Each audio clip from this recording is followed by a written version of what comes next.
Hi everyone! In this video I'll show you how to get a Subaru XT-6 key replacement in case you lost all your keys or just want to have a spare set.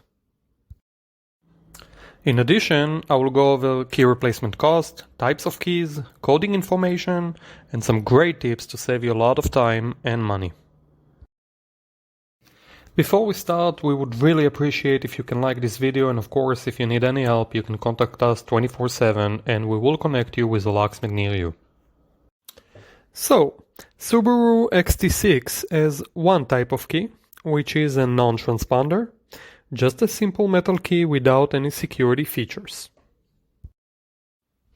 For 1991 we have a non-transponder key with part number DA25. So always remember to provide the locksmith or dealer either the exact year, make and model of your car or the VIN number and the type of key you had. For example, 1991 Subaru XT6 non-transponder key, and don't forget to mention if you had a different key for the doors and the ignition. Now let's go over Subaru XT6 key replacement cost. You have three options to get a key replacement, and the price varies, depending on where you get the new key. First, get a key online and then have a locksmith or dealer cut it for you. Second, call an automotive locksmith who can come and make you a key or change the ignition on site. And third, tow the car to the shop.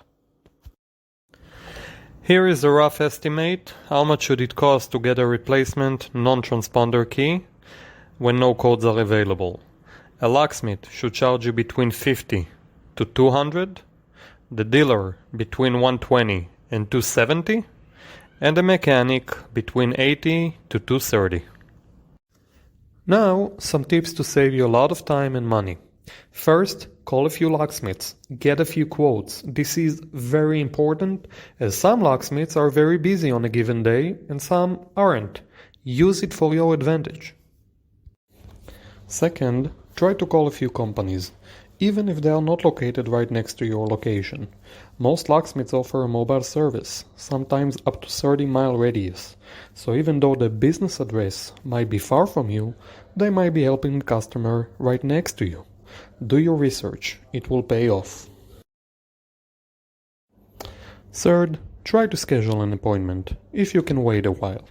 Most locksmiths would prefer to give you a 10, even 15% discount if you can wait while they finish another job. This way, it can work out for everybody.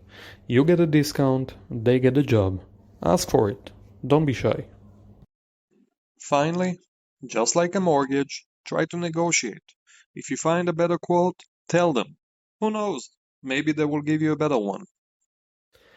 Now, regardless of which type of key you had, let's make sure you ask the dealer or locksmith for your key code, which can save you between $50 to $100 in case you need a new key in the future. Let me explain.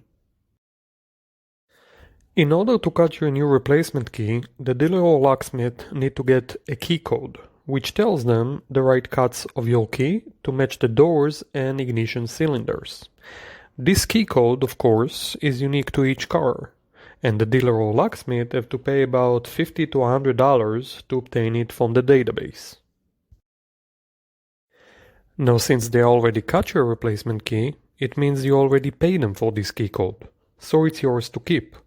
Problem is, most people aren't aware of that. Bottom line, in case you lose your key again in the future, you can save money by providing the locksmith or dealer your key code.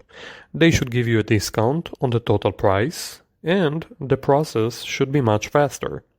The key code is usually a combination of letters and numbers. For more great tips, you can visit our blog post about car key replacement cost.